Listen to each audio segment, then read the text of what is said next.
Welcome to Resilient Minds 365, where we discuss the resilient stories of entrepreneurs, professionals, and students with mental illnesses to encourage you to strive, thrive, and live in abundance. I'm your host, Cleone Crawford.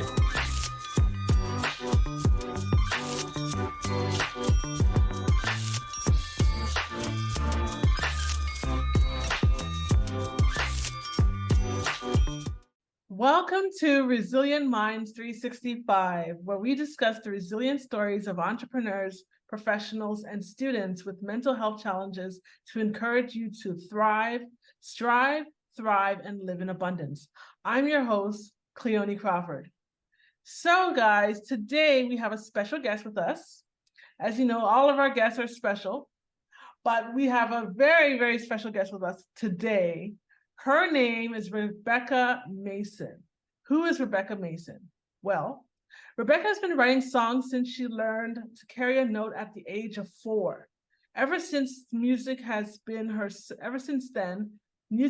second language and the only constant in her life. She would sit for hours in front of her Sony tape deck. Do you remember those? Recording songs a cappella until she realized, having begun her formal music training on the violin, that she could learn an instrument to accompany herself. She began teaching herself guitar, then piano, all in service of the cathartic songwriting that helped her make sense of a churning world. Rebecca is driven by a need to understand life's heartbeat, transforming ineffable experiences and vulnerable emotions into sound. With that said, I now present to you Rebecca Mason. Rebecca, how are you doing today? I'm good. Hi. Thanks for having me. Thank you very much. So, Rebecca, tell us more about your profession. What do you do? What's your 9 to 5? Pretty much, what do you do for a living? It's a complicated question. I'm a realtor. That's my main income, but I do it to support my music. So I teach music 4 days a week, 4 afternoons a week, and then I also have a band, Our Mason, which is kind of featured in the film that I did with John Flatman. So yeah, essentially it's like, what does my day look like? It changes all the time depending on what needs to be done. Sometimes I'm sitting there scheduling music lessons. Right now I'm planning an end of year show at the Herman's Jazz Club for my students at the end of the year, and also planning for the release of this film. But I'm also teaching and, setting up appointments as a realtor as well. So yeah, and then also I just got back from a trip to Jordan River to record 2 singles with my band Our Mason, which is really my favorite part because that's the writing and that's my healing. So when all the other stuff is kind of in service to that, and so yeah, that was a really rad week. And so yeah, anyway, so it's always changing, and I love it. I can't believe how lucky I am to be able to do all of that stuff, but it's a lot. Cool. Tell us more about this film that's coming up. I'd love to hear more about that. Yeah, so basically, it's like, where do I start? It started basically when I was between bands, and I didn't really know what I was doing with my music, and I'd kind of come to a standstill and was going through a lot of kind of mental health um, crises, as I do when I stop creating. I don't know what comes first. And then a friend of mine, suggested this place in the country. It's a beautiful barn. Come and, he's like, just keep writing. Why don't you turn the music that you've been writing into something? And so I was playing with a guitar player at the time. And yeah, we just basically, long story short, we decided to work on an EP.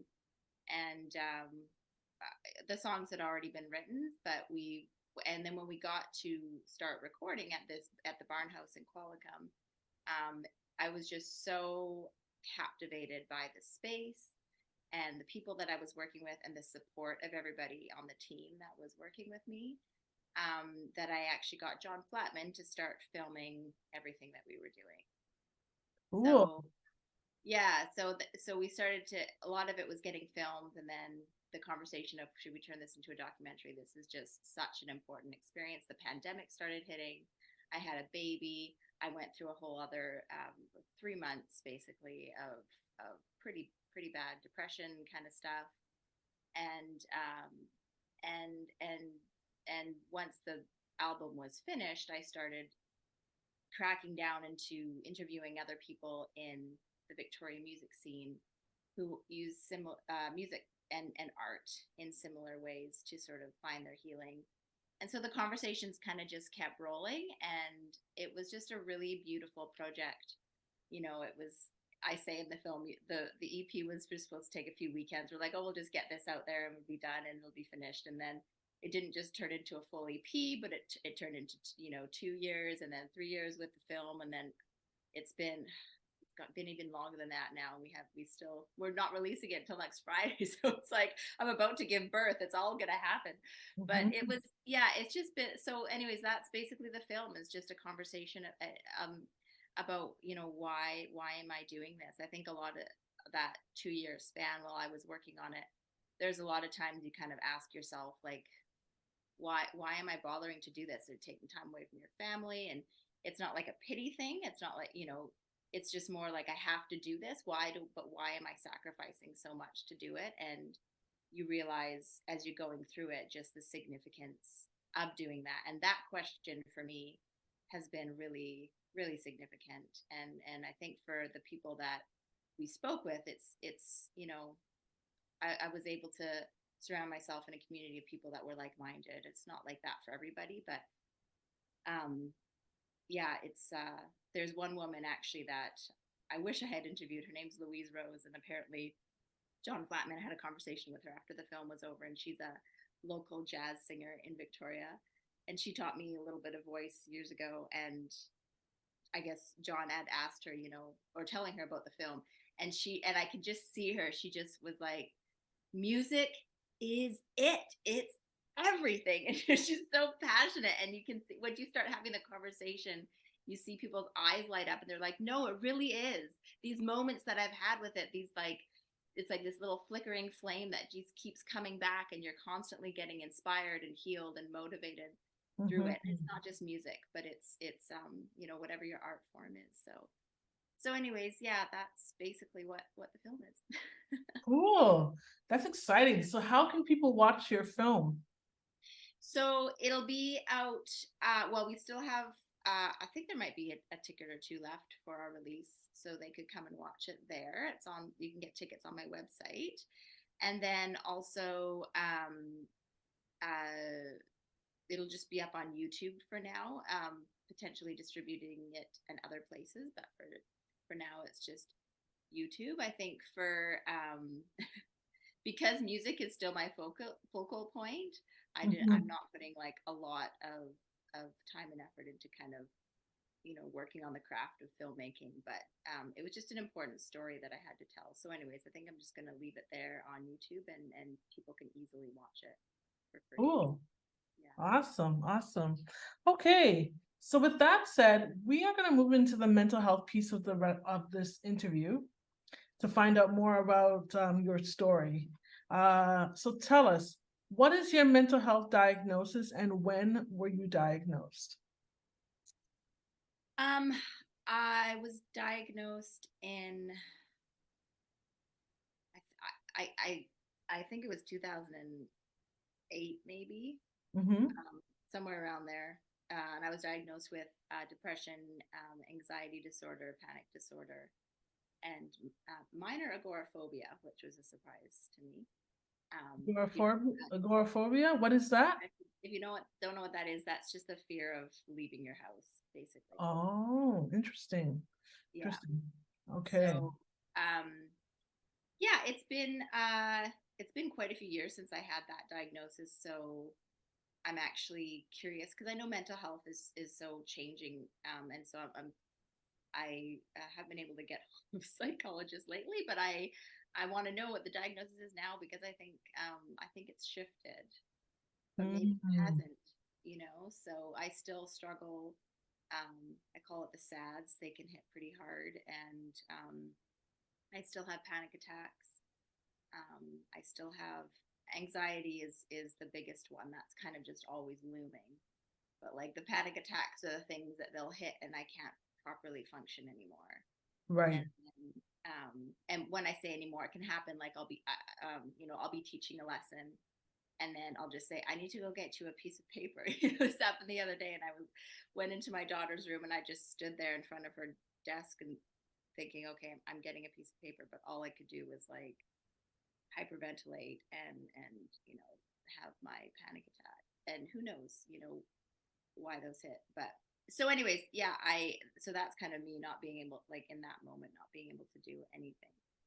But yeah, so that's kind of my daily struggle. Okay. Okay. So tell us more about your mental health story of resilience. What did you have to do when when you yes, your mental health story of resilience. How did you come what did you have to go through? Like just tell us about your story about, the different experiences that you've had with your anxiety and how you were actually to be resilient despite that. Yeah, the overcoming. I initially the overcoming, when I got the diagnosis and when I was going through that, that was I call it the big breakdown, because um I had to leave work, and I went on disability leave, and then I had to stop. I was in school at UVic, and I had to quit that for a while. So for 3 months, it was basically just, yeah, like in my house, friends had to drive me places. I was seeing a counselor and psychiatrist and psychologist, almost every day, just to try to sort out what was going on. I see now with the stigma that's it's tough, because when you're going through something like that, even though that was, I guess like 15 years ago now, doesn't feel like that long ago, but even then there's a lot of stigma around counseling or anything like that. Like you just didn't talk about it like you did now. And I Mm-hmm. think my fear of that, and the reality of what the world was, mixed with my fear of medication at the time, really held me back. So for about a year, I didn't take any medication. I didn't do anything, just because I was so afraid of it. So I was calling it, like, I'm just going to be strong in this, and I'm just going to, sort this out with counseling and exercise. But it took a lot longer. The good thing about it is I did do a lot of hard work, and I did, like, I did a lot of work to get down to like the crux of what the issue was. So I was able to get through that. But in a lot of ways, it's hitting me again now. So the question of how to, overcome in this, like, kind of another turn in my life is coming up again. So see how I get through it this time.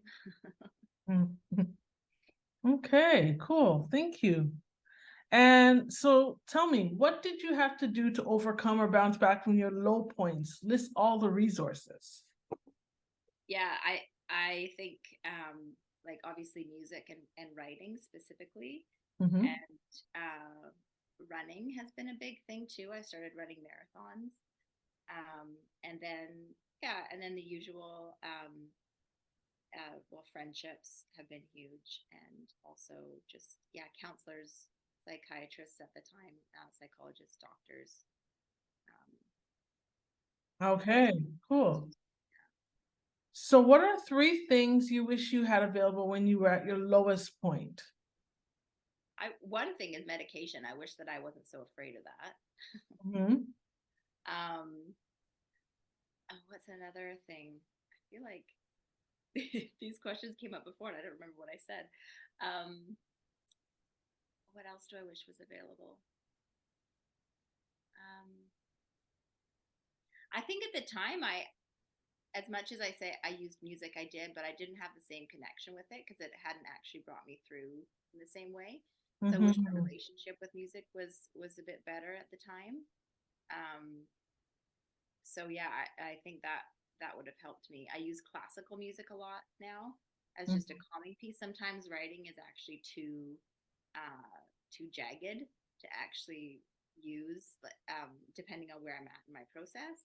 And classical music is a huge calming piece. So I wish that I was more advanced in my abilities with classical music 15 years ago, and I think that would have really helped a lot of little moments. Okay. Um, yeah. All right. And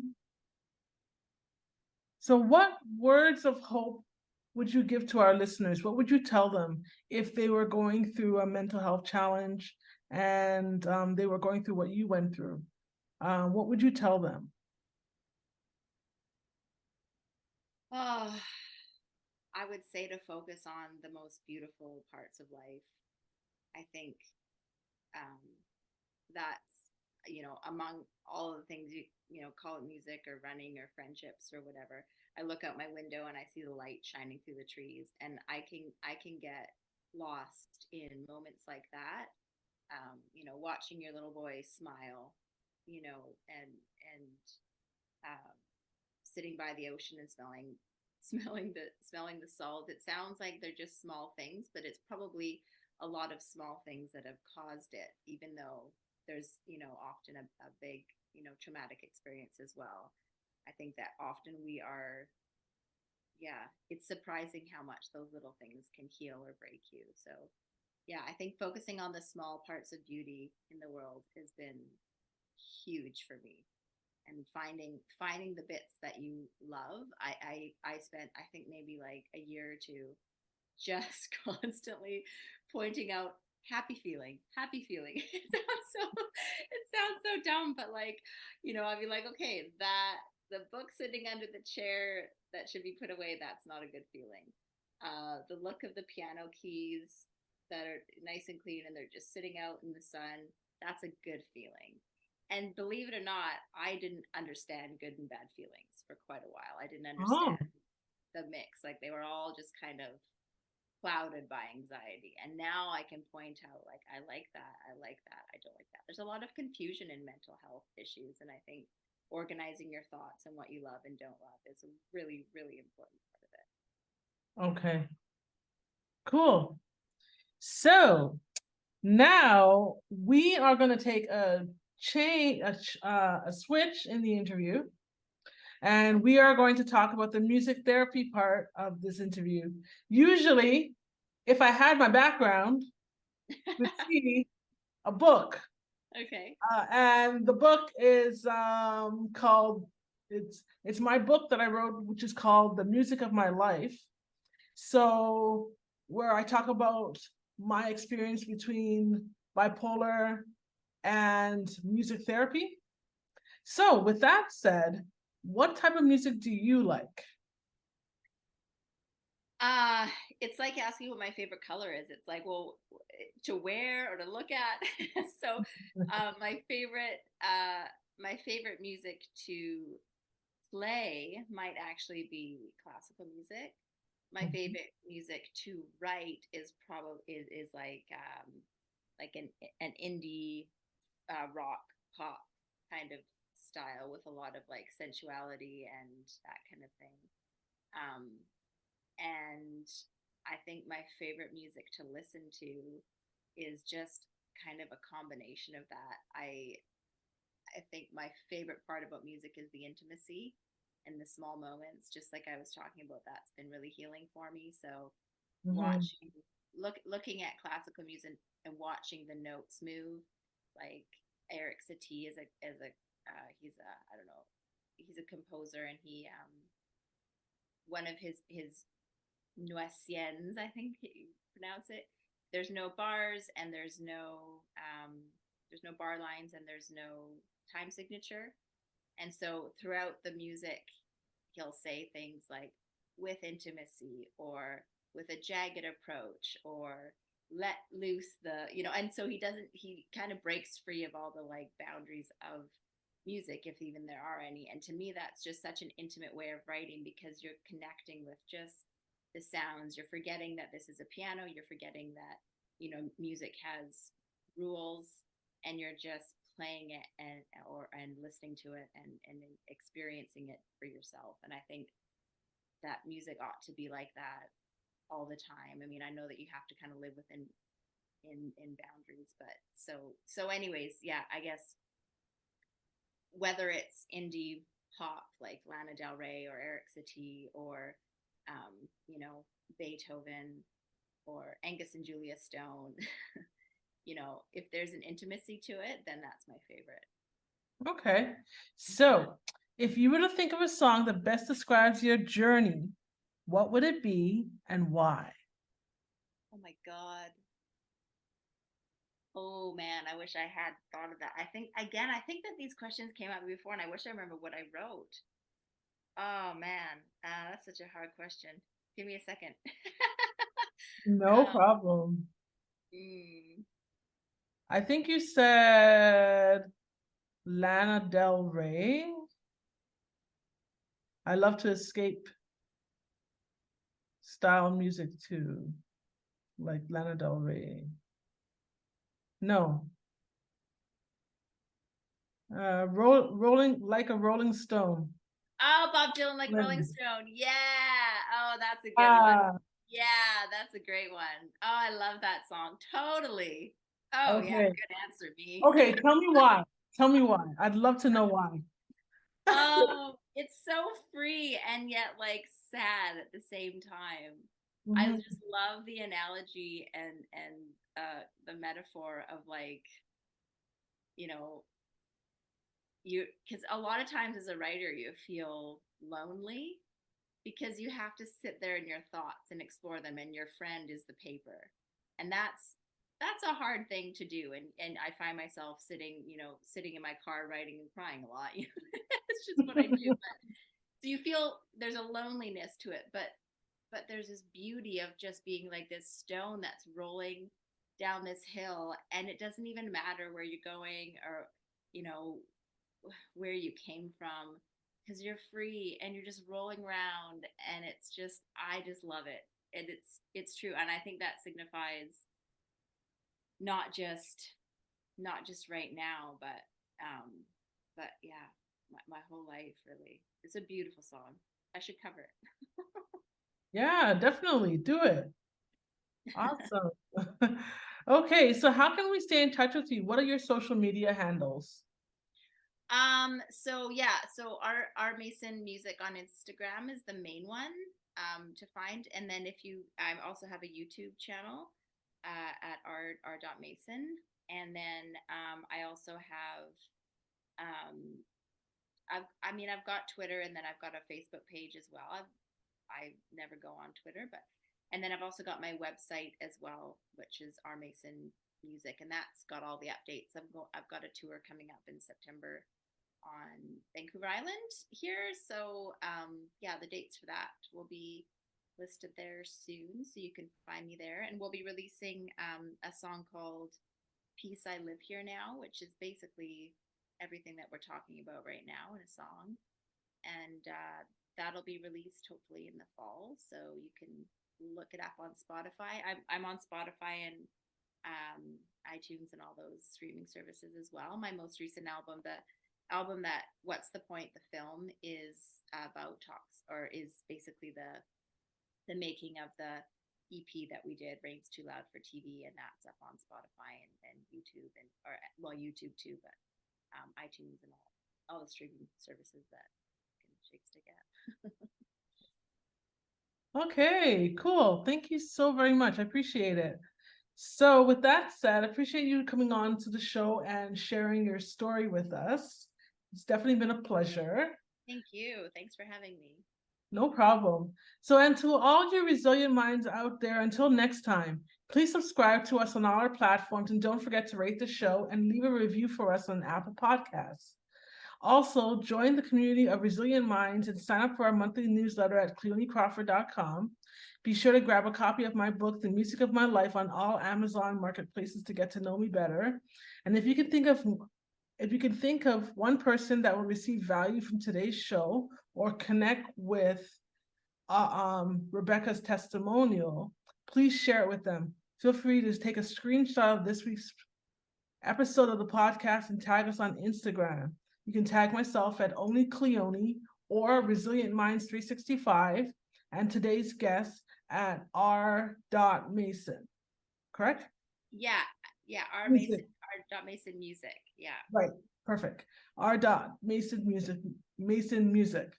And remember, mental health is not a death sentence. Despite your illness, you can strive, thrive, and live a life of abundance. Until next time, I'm Cleone Crawford, and I'm signing off.